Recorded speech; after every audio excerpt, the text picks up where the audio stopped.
Nahihirapan ka bang magmahal at magpatawad ng kaaway?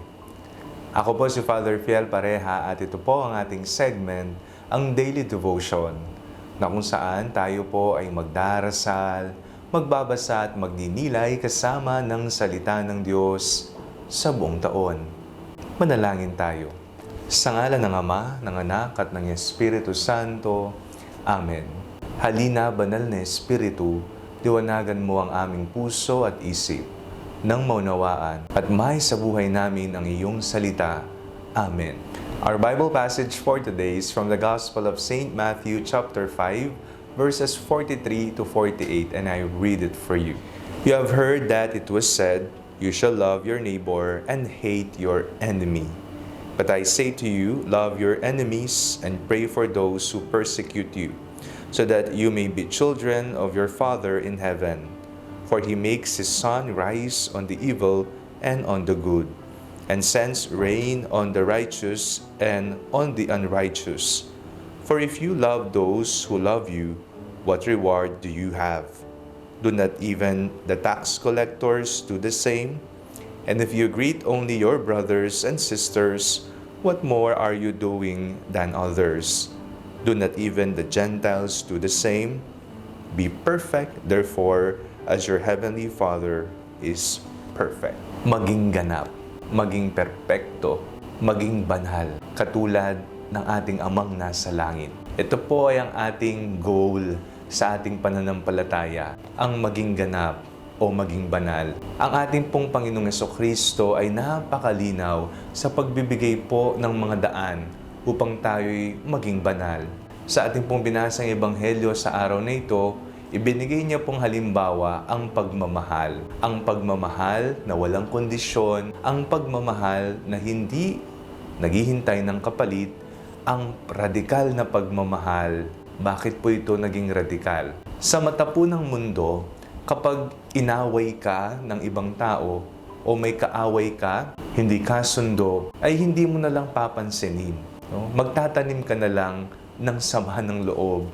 Pero ang Panginoon, sa Kanyang pagtuturo sa atin upang tayo'y maging banal, sinasabi niyang, mahalin mo ang iyong mga kaaway.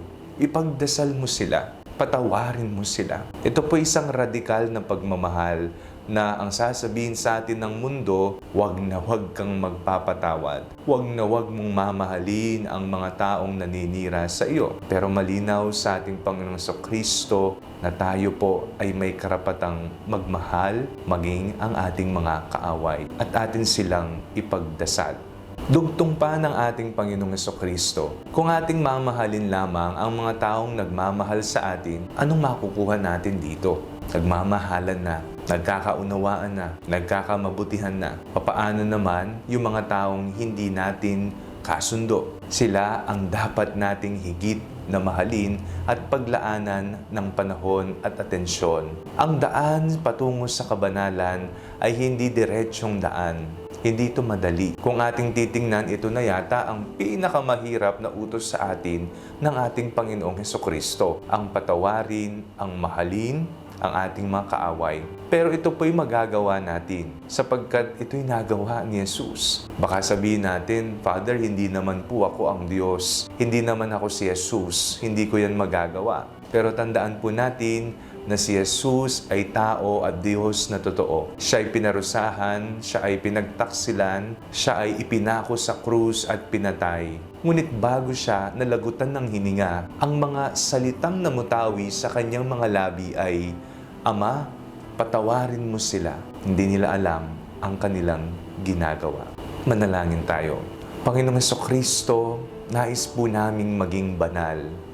Alam po namin na kinakailangan naming magmahal. Mamahalin hindi lamang ang taong kamahal-mahal sa amin, mamahalin maging ang aming mga kaaway. Bigyan niyo po kami ng lakas ng loob at kapayapaan sa puso na magawa namin ang iyong banal na utos ng pagmamahal. Amen. Sa ngalan ng Ama, ng Anak, at ng Espiritu Santo. Amen. Huwag po ninyong kalimutang i-like ang video ito. Mag-comment po kayo and share it with your family and friends. Ang Panalangin Bago Matulog ay may sariling Facebook page na po. Huwag niyo pong kakalimutang mag-like at mag-follow dito, and do not forget to subscribe to our YouTube channel. I-click niyo lamang po ang link na nasa description ng video ito, o kaya naman po, just search Father Fiel Pareha. God bless you po.